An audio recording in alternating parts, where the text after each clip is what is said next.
Il y en a pour toutes les tailles et tous les goûts. Oui, donc là j'ai du S, Voilà. du M et du L. Oui, justement, c'est ça que j'ai Des, besoin. des petites chemises, des polos. Depuis 3 semaines, Joanne Nicolas propose vêtements d'occasion et neufs à petit prix. À 30 ans, le rêve d'entrepreneuriat se concrétise enfin pour cette mère de 2 enfants. Passionnée de vêtements, j'en avais beaucoup et je me suis mis à vendre les vêtements de mes enfants. Et suite à ça, je me suis dit, ça fait un petit commerce. Donc je me suis dit, je veux ouvrir mon commerce. Et les clients sont déjà au rendez-vous, à la recherche de bonnes affaires. Et il y a tous les prix pour tout âge.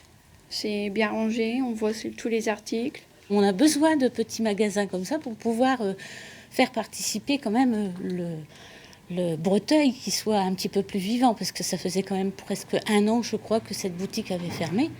Une ouverture après 2 mois de négociations. Cette chef d'entreprise le sait, rien n'aurait été possible sans un coup de pouce de la Chambre de commerce et d'industrie de l'Oise. La CCI, ils m'ont permis d'avoir un bail précaire d'1 an. Normalement, c'est 3,69 et moi, pour démarrer, j'ai 1 an et aussi un loyer à 480 €, en fait, un loyer faible. Ce qui permet en fait d'avoir des petits prix et de pouvoir en vivre. Mais le dispositif baptisé Mon commerce d'ici ne s'arrête pas à la signature du bail. On peut les suivre sur les thématiques du numérique, de la gestion, de la stratégie commerciale, sur tous les domaines.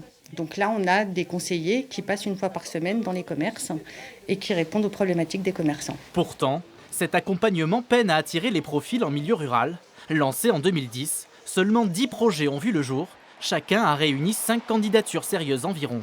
Mais le résultat est sans appel, aucune faillite, bien au contraire, comme ici dans ce restaurant de Méry-la-Bataille. Jean-Philippe Buiron est l'un des premiers à avoir bénéficié du dispositif en 2012. Aujourd'hui, ce chef cuisinier ne regrette pas de s'être installé dans ce village de 600 âmes. Ça marche, on a du travail, le midi on travaille très bien, on est situé sur une départementale. On a le 2e plus gros stockage de gaz de France qui se trouve à proximité. Donc 7 ans, maintenant 3 employés, le chiffre d'affaires en progression d'année en année. Un succès qui peut en inspirer d'autres. De nouveaux projets Mon commerce d'ici sont en cours d'étude dans l'Oise.